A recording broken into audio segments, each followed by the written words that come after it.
ஏன் அரசாங்கம் ஏறெடுத்து பார்க்க மறுக்கிறது? சற்று யோசித்து பாருங்கள். 561 பேரூராட்சிகள் இருக்கிறது. 12,524 எவ்வித நிர்பந்தங்களுமின்றி பணி நிரந்தரம் செய்திட வேண்டும் என இம்மாநாடு கோருகிறது.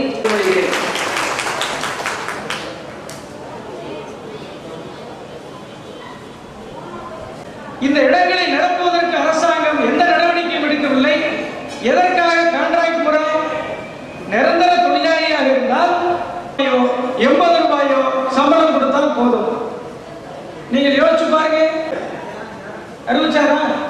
மகாத்மா காந்தியினுடைய பிறந்த நாளில் அறிவிச்சார். இது அரசாங்க துறையிலே இந்த தொழிலாளிகளை வேலைக்கு எடுக்க வேண்டாமா?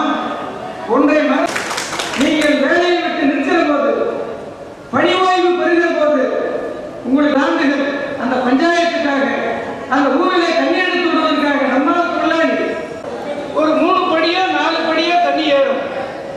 அந்த டேங்க்கு கீழே ஒரு செக் வாங்க தண்ணி எடுத்து விடுற மாதிரி தானே கனவு வாங்குறீங்க. எங்க பம்பு இருக்குது, எங்க மோட்டார் இருக்குது, எந்த